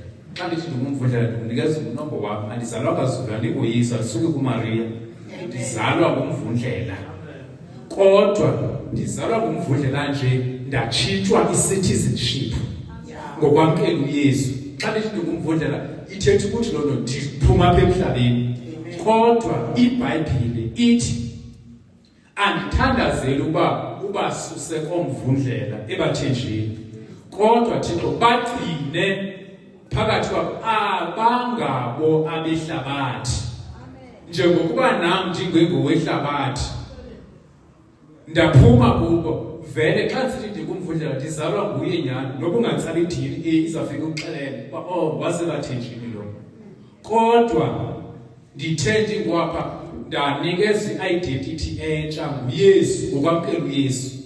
Yile nto ke ngoku kwezinye izinto zabo ndingazufumaneka ndingazuphila njengabo ehlabathini ngoba mna ndingolinye ilizwe ngoku kodwa ndikweli lizwe ngokwala vesi. Phinda ke mama. Verse 15. Yes. Anditsho ukuba ubesuse ehlabathini, koko ndicela ukuba ubakhusele kongendawo. Sikhusele kongendawo apha ehlabathini. Nanjengokuba mnandi ngenguye owehlabathi, nabo abangabo abehlabathi. Uphele ku-20 ke mama. Benze babe ngabakho ngayo inyaniso, lilizwi lakho inyaniso. Ndibathume ehlabathini njengoba nami wandithumayo ehlabathini. Ndizinikela kuwe ngenxa yabo, ukuze nabo babe ngabakho ngenene. Andithandazeli bona bodwa, kodwa ndithandazela nabo baya kundivuma ngenxa yelizwi abaniva ngabo. Ndifuna ke singapheli phakathi lokuthi hayi wayithetha nabafundi bakandithi uthi lo mthandazo siyabona uyegqitha uza nako andithandazeli aba ke nabo abawuguquka ngenxa yabo bazi kuthethwa ngathi ke ngoku baze bayazi 2026 ukuba abangobehlabathi. Yintoni ke leyafika entsindisweni basinde kanjani abantu abasindiswe namhlanje ngoba uthi lo mthandazo ewe ndithetha nabafundi babembona ubuso nobuso kodwa uyegqitha lo mthandazo unakanto ekuthiwa yi-relay andithi uyapasa nabo abazawusindiswa ngenxa yabo kuzofika nakulethu nje baze bayazi nakule igeneration akusingabo abehlabathi. Insindiso yalahleka kuloo ndawo ngoba bavele bathi hayi ukuze sibazuse masifane nabo. Amen. Ngamayedeni aphila kanje nabasindiswa baphila kanje. Lihlabathi liphila kanje bathi kwenye indawo niyayibaxa mina anifani nobani basindisiwe nje bayazihamba ezizinto abasithekisi abasindiswa. Uthi ufikelele ukuthi hayi thina siyabazi abantu bakhona icawe yensindiswa belalini sihamba nabo aba kanti yathi leyini icawe ibaxa kangaka izinto ayithethe ezinye insindiso ezilapha phandle bayaya nje bona kwezi zinto ingxaki yabo abafuni kuphuma. Amen. Kuthiwe wena usindisiwe bangapha bake bayifumane lo credit. Hallelujah. Uyaphakamisa umama uthi hayi ndake ndayifumana. Jesus. Hayi usithulele nje. Kuthiwe wena ungwazi eSomalia. Uyabonakala umuntu waseSomalia. Uyabonakala umuntu waseZimbabwe. Siyabaza abantu bangasehla sibona nje yena sikujongile nje ngwaze eGhana lo. Sibona ntoni? Hayi nje kwayena nje siva netone. Uright lapha kambowanapha. Ingxaki yokusike sibe nayo yinto uba asikwazi ke ngoku uku-identify abasindiswa. Mhla uYesu ngelixesha lePasika abanye bemkhanyela kukho umzalwane phaa okwathi hayi nokuthetho kuyakudisa. Ukuthini bazalwane? Ithoni iyasho uba wena uyazana noYesu. Kwalahleka loo nto kwevangelini kuba kwathi uyajonga hayibo uthuka seke sitsho ethi nam ndisindisiwe. Lo hayi nam ndisindisiwe kuba kwathi language le iphuma mlomo nje kwayona kwaphela nabantu abathi ndigcinakele unjani wena nabo sebe-grand namhlanje kweli department nabo ngoku sebenjani sebe-sharp nawe usharp ayisethetha nje ukubetha kolwimi alithi wona unguwalapha. Yile nto ke ngoku athi umntu xa ithi molo nto ukuthi molo bhuti unjani right now umnikeza i-access uba makagqithe athethe enye into ngoba le tone othetha ngayo ithi ungowalapha. Kanti kuba uthe usithi yazi ukuthi xa u-address umntu uthetha naye uvele uve itone xa ubamba ifoni noba uyafuna ukuba ayingowalapha ukhawuleza ungene esiNgesini uve ntoni uva ukubetha kolwe uba ingathi lo mntu kwangapha emandla ayinjalo ngabazalwane uve ntoni uve nje itone yakhe uba hayi uzandisokolisa akazusebenzisa isixhosa sam mandikhawuleze ndim-accommodate andithi uve ukubetha kolwimi luthi akangowalapha lo mntu. Ithi into endiyithethayo abanamhlanje abazalwana itone le iyakukhusela ngoba ngexesha esithi mntu omtsha kufika la ufanele ethi molo sesithi ewe athi unjani uthi ndi-right nawe itone ithi hayi ngowalapha ndivaje ukubetha kona ngowalapha emhlabeni. Ukuba ebeke wathi ayisethetha laa nto sasifundiswa ngelaa xesha lethu thina sasifundiswe ukuba uthi umzalwana ndigcinakele uYesu undigcinile unjani wena utsho naseyedenini lithi lisova le tone kufika ntoni entliziyweni yalo mntu bazalwana akangowalapha lo. Nobe beseke cinga ukugezela ecinga enye into kodwa itone iyodwa nje nendlela obulisa ngayo ithi akangowalapha lo. Ewe yena unxibe njengathi kodwa lo mntu iforeigner le ulwimi lakhe lithi ngumsindiso. Usothi ndigcinakele okanye uYesu undigcinile bhuti njani wena avelathi xhungu hayi ndithetha nentlanga ke ngokapha ntonayo le ntlanga yeyaphi iyasezulwini yenye intlanga athi ugcinakele hayi nam ndigcinakele sisenkosi asuke umntu wathi xa zivulele kodwa xa uright ndi-right naw right hayi nam ndi-grand naw grand ulwimi lwabo luthi wena ungwalapha wena sitsho silandele sikeze. Yingako ndithi ake sityhilekelwe yinto ethi silapha bazalwane kodwa singoba lapha we are the foreigners. Yazi indlela nje onxiba ngayo iyodwa. Namhlanje bazibitseke ebhulukhwe eyedini nabazalwane basezibhulukhweni zabo ensindisweni. Namhlanje bazinqibela ishoti zabo benqula uThixo. Hayi nikhona icawa bengiyibalisa kuMamfundisi ukuthi babone benqula uThixo bengapha eCoffee Bay elwandle betho ngazo izibini benxiba iBVD odade balapha no brother balapha bazinqibela ishoti zabo basithwelela ikepusi zabo You. Jesus. basehlabathini bafana nabo akukho nto kodwa bendiyaziyo mna umphambukeli akafika afane nale ndawo akafika lahle izinto zakhe ingathi ndiyakubona ufumene umsebenzi ngapha ngasemandla sithi siyafika phapha wena sozigungqele sovunduza ngelokhwe zakhe bangakuthela nqaketha nabantu akho nto imbi ngokuyosebenza le phezulu emandla welizwe uwela ulwandle kodwa into engafika isikhwamqise ukufika sikubona ufike sowunxibile kusowunduza soqhela isiciko insindiso ke bazane ekorentshwa nguThixo ngenxa yokuba wathi uYesu masigcinwe apha asingoba lapha thina kodwa siphila phi bazalwane apha inkolo ke eyiyo kukuhlala kuphepha ndithe naselalini uyayijonga imibutho uthi lo mandiwuphephe inkolo itsho la vesi eyiyo kukuphepha izidyobho zehlabathi ngoba ihlabathi liyabadyobha abantu abangaphephiyo ihlabathi liyabadyobha abantu abangalumkanga ngoba siphila kule hlabathi asingobeli hlabathi sivile bazalwane Amen.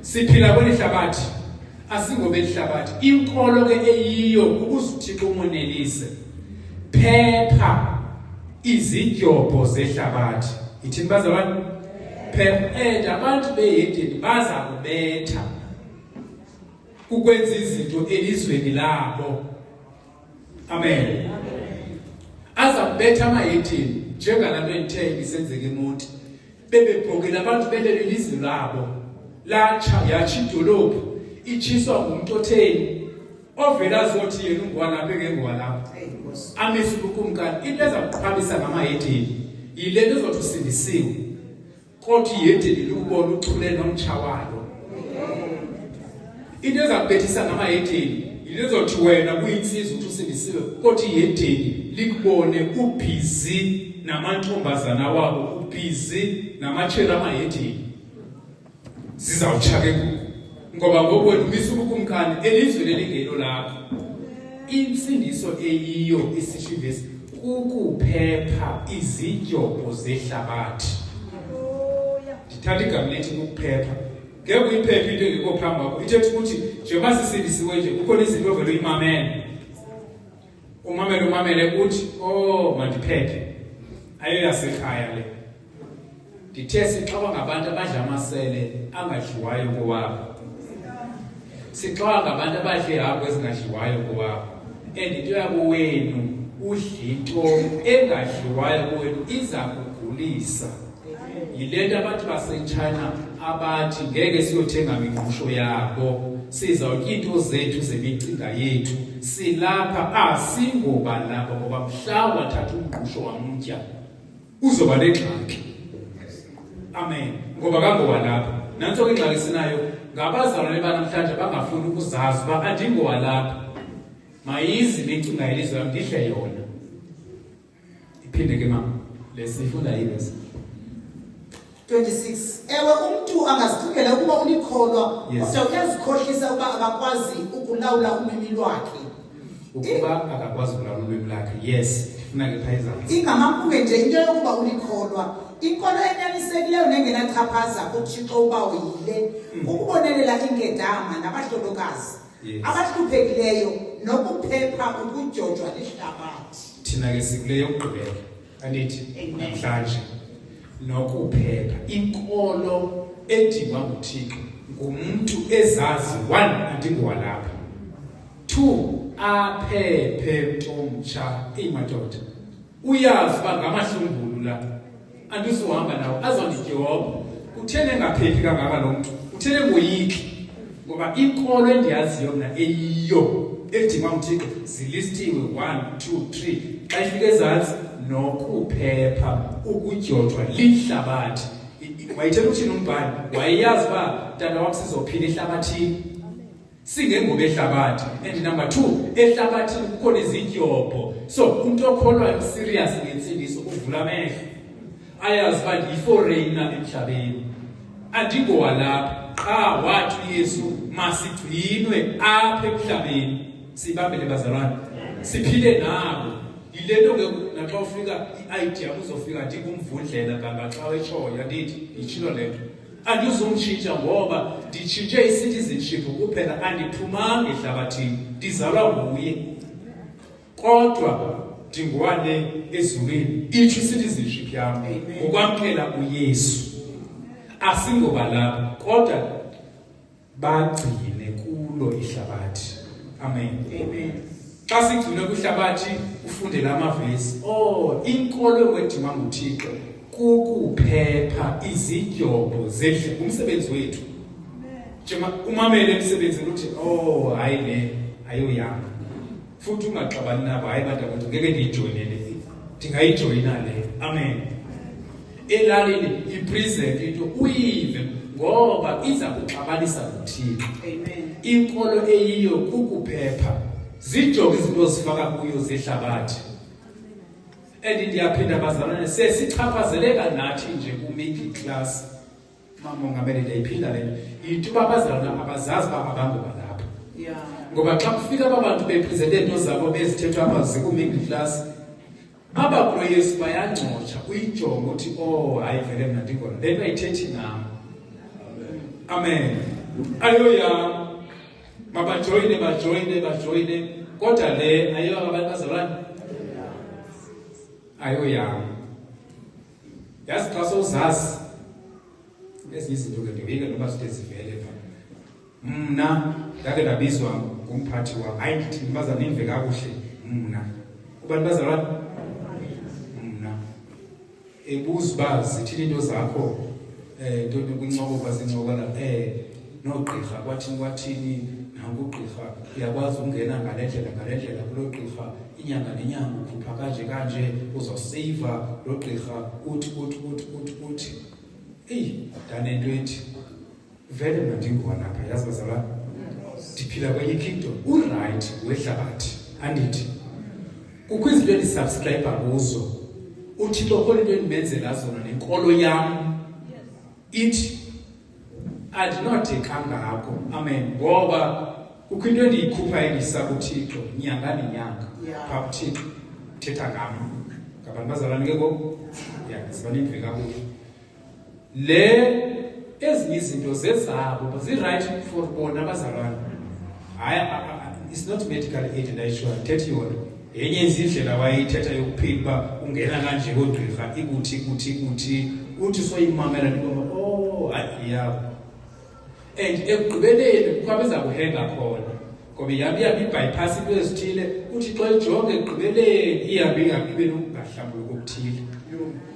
Kupheshwa le uthi ingashiyeka kanje kufuneka into imami ngoba eyona nkolo ibalulekileyo kukuphepha izidyobho. Kukho abazalwane abathe hele ezintweni abhabhe kangaka. Ungene kanjani le nto mzalwane lomshikashika khangaqonda uba awungowa lapha aza kurhintyela amahedeni ngezinye izinto zawo wothuke sowuphakathi sowuhengekile ketana. Kuxa uba ubani wathina wehla kangaka emandleni wazifaka kwizinto zamahedeni. Amen.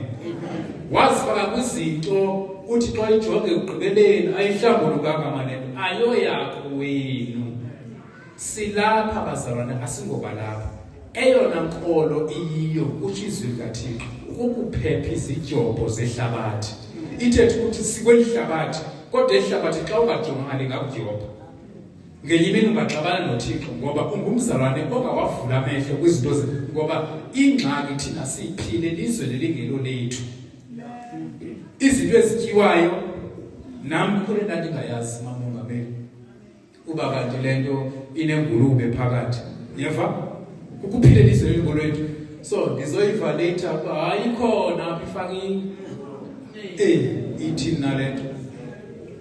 Uyayibona uyancotsha uthi xa uboda kuthiwa uphile njengehlabathi nendlela esenza ngayo uvela ubamamele uthi oh Nkosi yami and nangoku uba bekuthiwa singabantu asizifaki kakhulu kwinto zehlabathi nje bethetha apha umfundisi uBange ethetha ngo-middle class le people lapha esiphakathi ezinye zezinto eyenza uba nabazalwane sigaxeleke kwezinto bezithethwa apha kokuzifanisa enye language uvele uyive manje bathi hayi ndingumsini ezinto ayizozama kuba bekuthiwa nje sisembulekelo ile ndaba asingobe ngoba ezinye zejoke ezisizifaka apha kulo middle class bekuthethwa ngayo xa uzazi uba andingolapho eyipresenta nje into yakho kuwaya akathethi nayo mna ndike ndimangala nje kuncokola nqobo ndidukile ngendlela zabo abazenzayo nendlela abazihambayo ayisethina ndodanga bamphaya emsebenzini bathi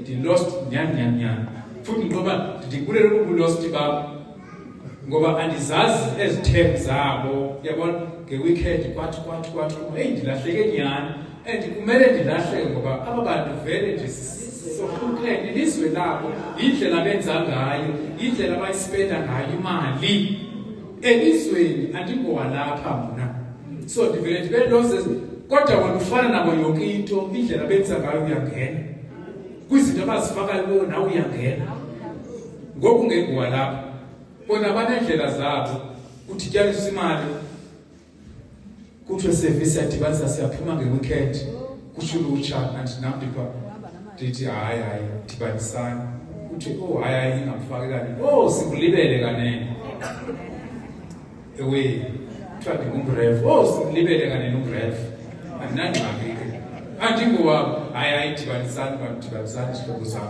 yabo ukhapho siyakhona ngokubetha imali kuyanqumshela barayithi bazalana andingowehlabathi thathani imoto niphume niye ezindaweni zenu ndizozixubapha kuthiwa siye bypass hayi zizangapha emthatha kezo ndawo uyabona kuyokwenziwa le nale ndiyayazi yona ke bypass noma usikeleni bakwenziwane basemthatha sitsho ngapha ikhona sitsho ngapha kungathiwa kuye bypass ndingothuba ndibe nekhona lomama usikeleni lihamba namayedini bypass ziyabuya pha hayibo sekusho kuthiwa kuzofika unja khona into into zehlabathi yosokola nyani uhamba kuthiwa kuzofika inja nefish pha bayazazi zezehlabathi lezi ngebuluku uzoshiyeka nyani hayi masiye kuzobekho kobe kukho bantu kuzobe khona inja nefish uvele ungakuduko yithi ngabe hayibo sefu uyasinja ulahle kodwa lost nyani uright khawube lost ngezinto zehlabathi andingowalapha baright babaye bazisho ngoba andizazi nokuzazi izinto zabo amen andingowapha ndinabo andingowapha sigqitheke lokho inabudlelane bunina indlu kaThixo nezithixo zenhlanga inabudlelane bunindlu kaThixo thina abazalwane nezithixo zantoni zenhlanga zezike siyakuzo ngoxa siphuma inabudlelane bunindlu kaThixo nezithixo zenhlanga awungowabo kodwa uphila nabo awungowapha kaloku thina sindlu kaThixo ophilayo utsho uThixo ngokwakhe ukuthi ndiyakulenza kubantu bami ikhaya lam ndihlale phakathi kwabo ndibe nguThixo wabo babe ngabantu bami ke bona yini abazalwane sindlu kaThixo uThixo wakhela thina abazalwane sinobukumkani bethu andithi sinenkosi yethu sinendlela esinxiba ngayo ndithe ezikamhlekazi ebathenjini sinendlela ezinxiba ngayo ezangaphaya kumhlekazi sinendlela yazo ayijalo bazalwane nathi bazalwane sinendlela yethu siyakhedama xa ufana nehlabathi inene noThixo ezulwini uyakhedama siye kwiselandelayo ngokunjalo inkosi ithi phumani phakathi kwabo nahlukane nabo musani kuyichukumisa into engcolileyo mna ndiyakunamkela umani ufundelwa ngumshumayeli uyayibona ishiyiwe niyayibona bazalwane phumani phakathi kwabo seyiva bazalwane oh yini namadoda kuthembe ungensindisweni bangaphumi kangaka abantu uthena abantu banamhlanje befana kangaka nehlabathi yo yazi mna ndike ndonqena ngathi ndifane intatho esikolweni kufika umshumayeli ubaba ndizibuza umbuzo uba hayi mani uzoshumayela abantwana besikolo hey yebo uzithetheki zakhe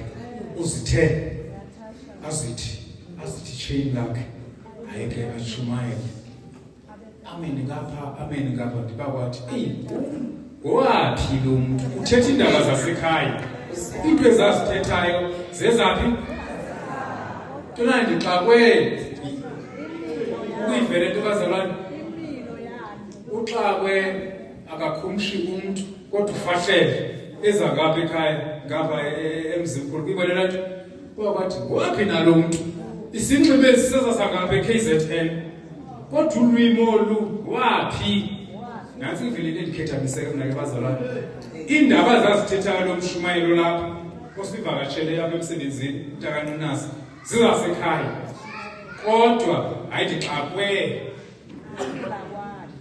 kukufahlela oku kwakhe hayi akusho uba ngwagwela lizwe lami ingxaki sinayo kapha emhlabeni abantu bafuna ukufahlela njengehlabathi kodwa indaba ezi hayi bayazifuna nazo zasekhaya ezulwini yile nto bazawushumayela bezinxibela izikhindi zabo ngenyibini abanangxaki ukuhombela leya elizwe labo ngoba isinxibo bazona sisezwini kunxitywa ngokundilisekileyo ekhaya ezulwini ifunwa pha ekhaya esisini sesapha ekhaya ingako siyesikhedame ke xa sibona hayi yena uyazithetha indaba zelizwe lam zelizwe likalabazalwane hayi asike sibabone nabazalwane kwabathi hey lo kuthetha indaba zasekhaya kodwa kufahlela kwakhe bobu ufahlele kwangapha kwelinye ilizwe ukodwa ithoni yangapha eAmerica kodwa kufahlela kwangapha ezantsi eMalawi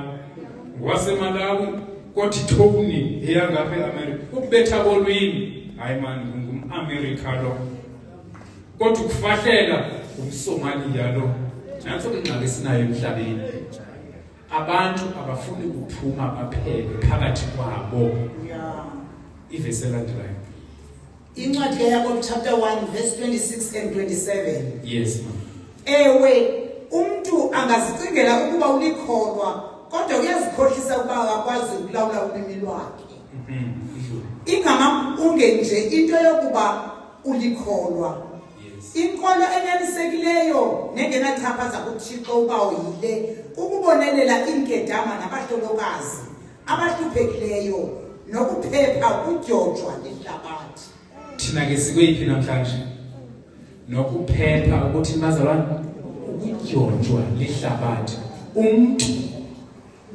osindisiweyo ithi into yethu singabaphambukeli sinto bazalwane we are the foreigners inkolo edingwa nguThixo ukuphepha ukujojwa lehlabathi itsho la verse xa siye emazantsi uphepha lo bazalwane izinto ezingoba ithe ingxaki nansi kuJohn 17 bagcine phi apha kweli lizwe kodwa abathi ukuthi asingobe ukuba besingabehlabathi ngebesithanda utheni bekuthanda kangaka apha elalini yakho uthi bengusibonda ayandithi idwini kodwa zalwane ungandithe eyona yiyo kukuphepha izidyobho ngoba uzohamba befuneka indawo ukuba mawuyothetha sibonda uthixo ufika kule ndawo ubuye udyubhekile ayandithi kutheni kodwa ndithi mna ndingumphambukeli eyona ntsibiso endiyaziyo kukuphepha izidyobho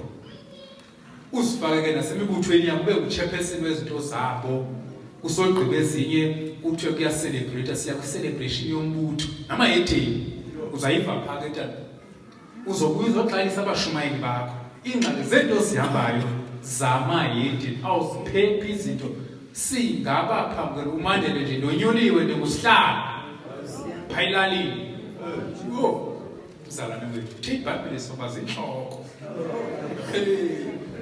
Usihlalo. Uthi boyijonga le nomzalwane wami yabe kujobhe ketalo lithinyane. Akhweba amayethini akuthi phakathi ngenyimini nizoyovula umbutho uthe siyolontsha. Isithethi kuwe sihlalo. Kuyalontsha namhlanje. Amen. Kulungiswe. Uzayiva pha ilontsini.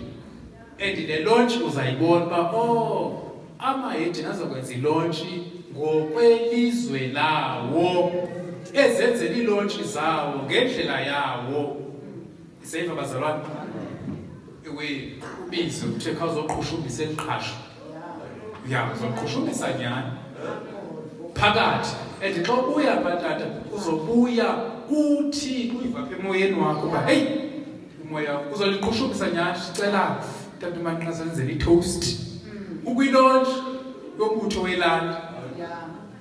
Kuthe 1 3 asiyeke bazalwane bethu isiglass singaqhaga. Hayi lapho umzalwane phakathi. Ihlabathi bazalwane lingakuxabanisa nothixo.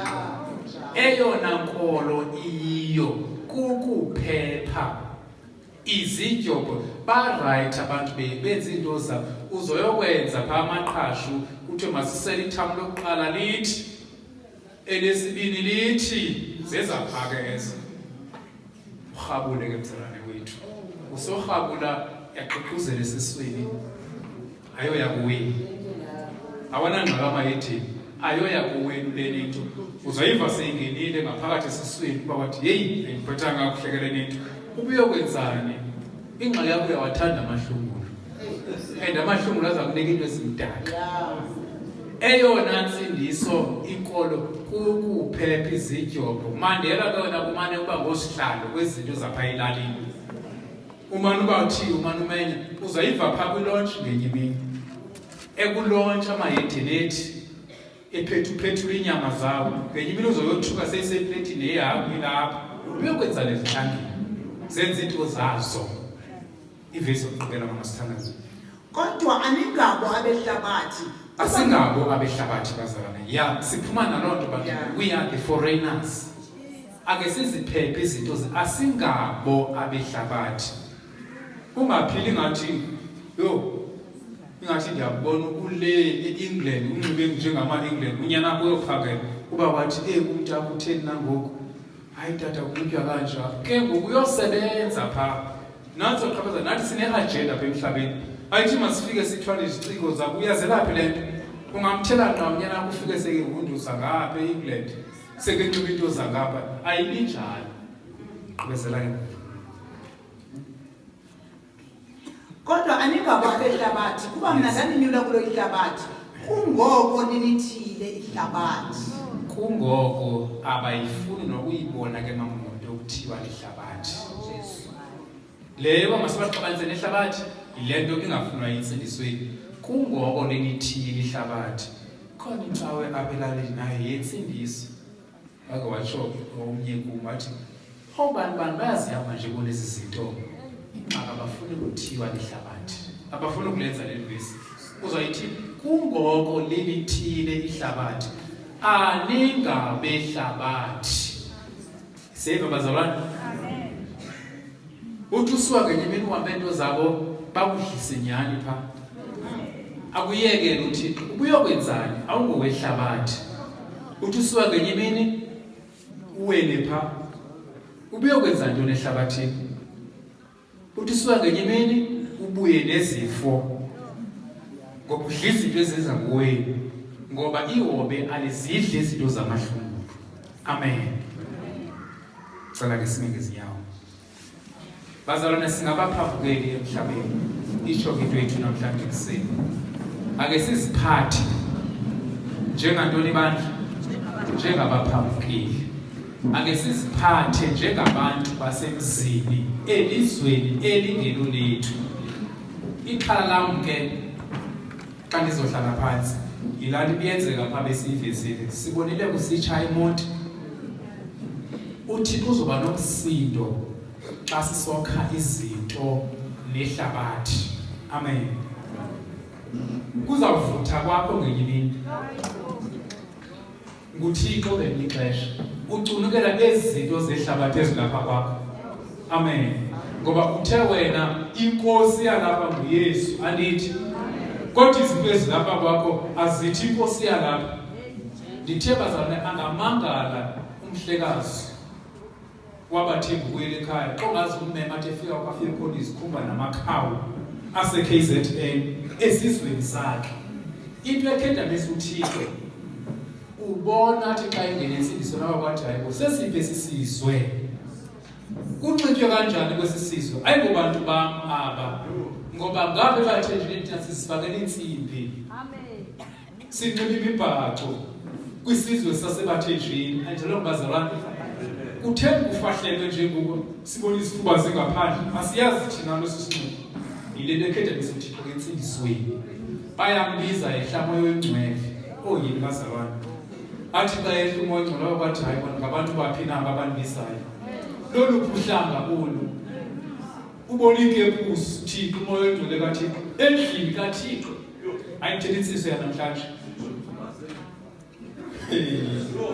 ezinye zijoke phambili ezinye zijoke ngasemva athi umoya oyingcwele bayambiza bayahlabelela bayaworshipha bathi yehla umoya oyingcwele athi xa yehla ukumkani wasezulwini athi yeyiphi le kingdom endibizayo asuke umsindo kaThixo wehle phezu kwabo asuke uThixo ababulala usuke kwehle ngexesha bethi yehla umoya oyingcwele kanti babiza nje isiqalekiso bageza ngegama likaThixo endaweni erongo ngoba bizana uThixo wenu bizana ikumkani yenu nothi leyase ngoba leli ibizana yayinyelisi bayayigezela ngesixhosa esivakalayo ubungavela ubize nje abantu esizwe phakathi hayi mangapha lolu phuhlanga lundibizayo yehla umoya oyingcwele zingemva zingaphambili ikepusi lolu pho luhlanga lubiza umoya oyingcwele yehla umoya oyingcwele abanxiba izikhindi kubiza igama likaYesu insindiso yanamhlanje yehla umoya oyingcwele kunxiba i-tracksuit ensindisweni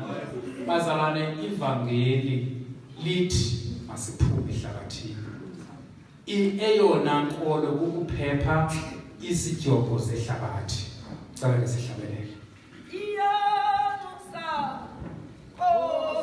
sithatha